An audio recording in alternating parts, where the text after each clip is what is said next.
Well, tonight we have one of my favorite preachers outside of my husband, the Right Reverend, the Prophet, the Apostle, the Bishop, Harold H. Cadwell, the pastor of the Mount Olive Baptist Church, is here with us. Greet the people tonight, Bishop. Greetings all. God bless you. Thank you for having us today. Amen. We are so excited to have Pastor Cadwell with us on tonight. Today we're going to be talking about vision, from vision to manifestation. We know that this is the beginning of the year. We know that many set out vision for their year, for their church, for their life, for their families. And so we have Pastor Cadwell talking to us today about vision, and it's so important to understand what vision really is and to understand what we have to do, the work we have to put in to bring it to pass. It's not just writing it down on a piece of paper and making a book of your vision and doing vision calendars and vision boards, but you have to put some work into it, and you have to pray and seek God for direction. And then it's important not only to do that, but it's important to have runners and people who can help you in the vision. So we have Pastor Cadwell today, and he's going to share with us some things about vision and what we need to know in this season, not just for pastors, not just for fathers, but just for the people in general. And then there are some pastors who are listening, and they may need to know what it is they need to do in this season to bring a shift in their ministry. So Pastor Cadwell, can you share with us your thoughts on bringing vision into manifestation, the process, and what it is that we have to do? Well, George Barna, some years ago, wrote a book entitled The Power of Vision. Mm-hmm. And in that book, he indicated, by his definition, that vision is a clear mental image of a preferential future. Mm-hmm. The idea is you have to see something clearly, succinctly. It's not just a scatterbrained idea. It's not a gathering of thoughts. It's an actual clear image. Now, the idea behind that is, if it's going to be a clear image, there has to be focus. Yes. First of all, you have to bring things into focus. And the way to bring things into focus is to concentrate on that. And what happens with a lot of people is vision starts out in January. And when vision doesn't come around by, March, April, it's starting to wane. By July, it's gone. By September, we're not even talking about it anymore. Right. So next year, we're looking for another vision. Well, the idea very simply is that vision is something that you're focused on, and you have to really feed that focus. Mm-hmm. If this is going to be your vision, then what you have to do is pour your heart, you have to pour your energy, your time, your monies, everything you have into that. Not hoping that it comes to pass, not even believing God is going to come to pass, but believing God that he's going to empower you. Yes. And realize that everything he's given you, if this is the vision that God has given you, then that means that's where God wants you to go. Mm-hmm. And that means that everything God has given you is given you to get you to that point. That's right. But what often happens is God ends up giving us what we need to get there. But we spend our resources, our time, and everything elsewhere, which means now we have misused and misallocated kingdom resources. Wow. Because the purpose was God gave it to you to get there, and you used it to get somewhere else. Wow. Now you're disgusted and frustrated when the reality is you just simply lost focus. Mm-hmm. Mm-hmm.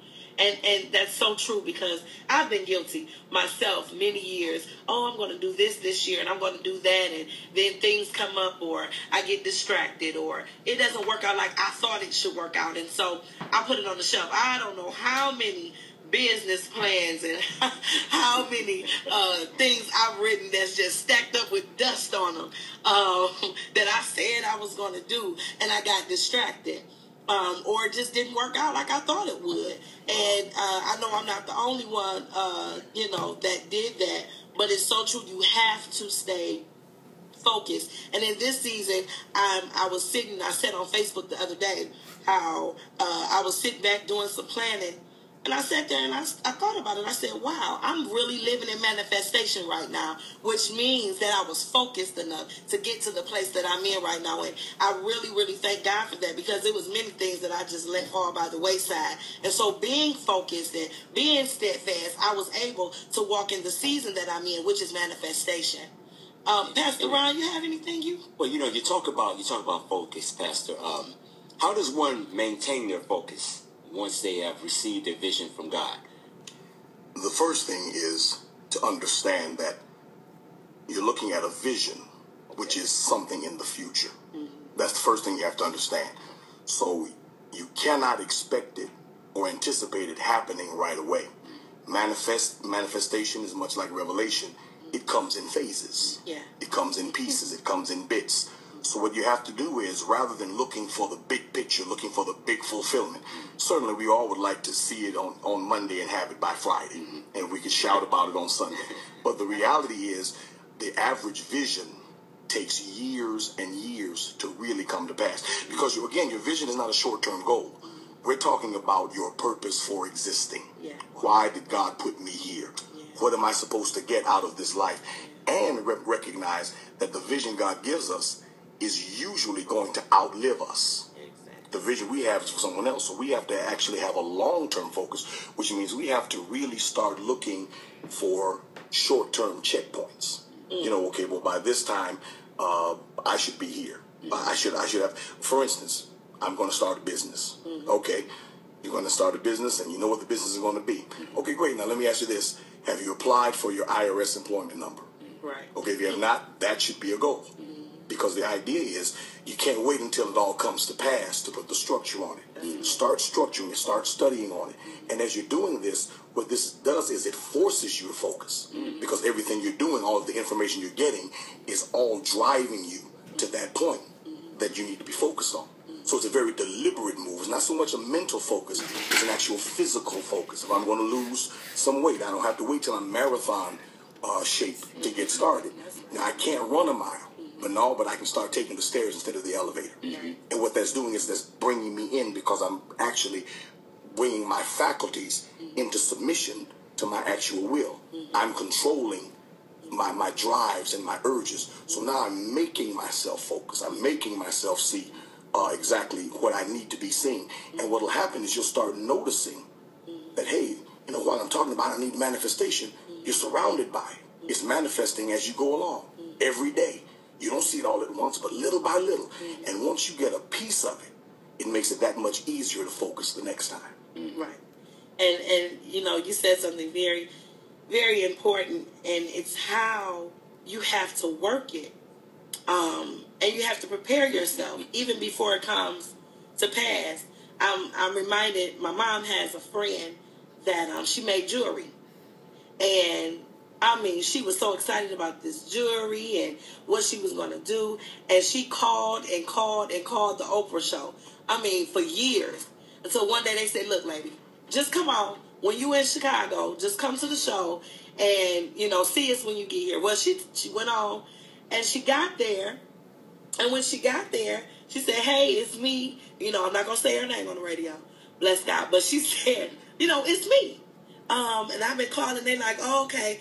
And Oprah said, send her on back. I mean, she bugged them. And because she had this vision. And her jewelry was going to be on. See, Oprah was going to wear her jewelry. And when Oprah came and told her to come on back, she sat there. She was right there. And she had her jewelry. And Oprah asked her for her business plan. She didn't have one. Oh, wow. And so I took that for my own life.